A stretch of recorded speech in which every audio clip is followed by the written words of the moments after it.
అంటే ఏంటి, ఇప్పుడు సినిమా ఇండస్ట్రీ అనేది ఈ కౌచింగ్ క్యాస్ట్ ఇవన్నీ కామన్ అయిపోయాయి. దానికి ఇందులో వేసేద్దాం, మీ టూ అని ఒకటి వచ్చింది, అది ఇప్పుడు నడుస్తుంది హాట్ టాపిక్, ఇప్పుడు నేను పెట్టానంటే ఇది బాగా ఇదవుతుంది, సో వేసేద్దాం అని వేసేసారు. అది ఈ మహిళా సంఘాలు ఎవరైతే మాట్లాడుతున్నారో అలా మగవాళ్ళ సంఘాలు కూడా రావాలి, నాకు తెలిసి దీని గురించి మాట్లాడాలి. ఇది నేను మీ మగజాతిని మిమ్మల్ని అడుగుతున్నా, ఎవరైతే లేడీస్ గురించి మాట్లాడుతున్నారో, ఒక అబ్బాయికి అన్యాయంగా జరుగుతుంది, ఒక అబ్బాయికి అన్యాయంగా ఇలా చేస్తున్నారు అన్నప్పుడు మీకు ఏం సంఘాలు ఉన్నాయా? ఉంటే పెట్టుకోండి. రేపు జానీ మాస్టర్ రేపు మీ మీదకి వస్తారు, రేపు ఇంకొకరి మీదకి వస్తారు.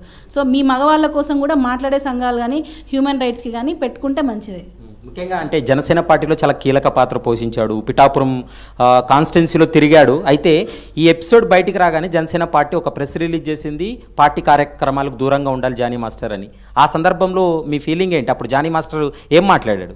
ఆఫ్ కోర్స్ పెడతారండి. ఇప్పుడు ఎట్లా అంటే తన టీంలో వర్క్ చేస్తున్నారు, ఒక ఎలిగేషన్ వచ్చింది, వాళ్ళ దాని ప్రకారం వాళ్ళు చేశారు. ఎందుకనంటే వాళ్ళకి ఇలాగ అన్నీ ఫేస్ చేసే అవసరం లేదు.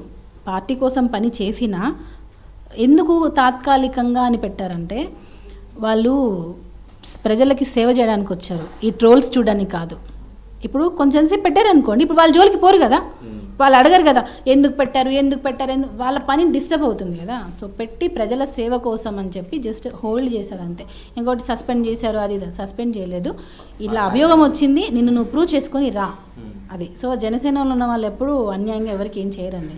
ఇప్పటికీ నేను చెప్తున్నా, ఏదో పెట్టారు కదా అని అంటే చాలామంది జనసేననే మీకు రివర్స్ అయిందా, అది ఒక్కసారి ప్రాణం ఇచ్చామనంటే చచ్చిపోయిన వరకు దానిలోనే ఉంటాం. ఏదో ఈరోజు సస్పెండ్ లెటర్ తాత్కాలికంగా మీరు పని చేయకూడదని పెట్టినంత మాత్రాన మేము ఆయన మీద ఏదో కోపం పెట్టేసుకొని మేము వేరే దగ్గర వెళ్ళిపోతాం, ఇలాంటివి కూడా కొంతమంది ఆలోచిస్తారు. సో ఆ చీప్ ట్రిక్స్ అనేవి ప్లే చేయొద్దు. పార్టీ నుంచి ఎవరైనా అప్రోచ్ అవ్వడం జరిగిందా మీకు? అసలు ఏం జరిగిందమ్మా ఏంటనే విషయాలు ఏమైనా తెలుసుకున్నారా? మాట్లాడారు, రాయపాటి అరుణ గారు మాట్లాడారు, ఇంకా కొంతమంది లేడీస్ మాట్లాడారు, నాకు పర్సనల్గా మెసేజ్ చేస్తున్నారు. మాస్టర్ ఎలాంటి వారో మాకు తెలుసు. ఇప్పుడు నేను ఇంకొక క్వశ్చన్ అడుగుతా, లైంగిక వేధింపులు జరుగుతున్నాయి అని అంటే క్యాంపెయినింగ్లో కూడా అమ్మాయి మీద లైంగిక వేధింపులు జరుగుతున్నాయా? అంటే ఇక్కడ క్యాంపెయినింగ్ వదిలేసి ఆ అమ్మాయిని చూస్తున్నారా?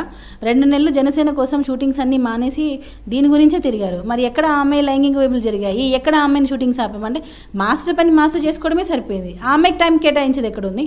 నాగబాబు ఏమన్నా అప్రోచ్ అవ్వడం జరిగింది మేడం? నాగబాబుతో ఏమన్నా మీరు పర్సనల్గా ఏమైనా మాట్లాడారా?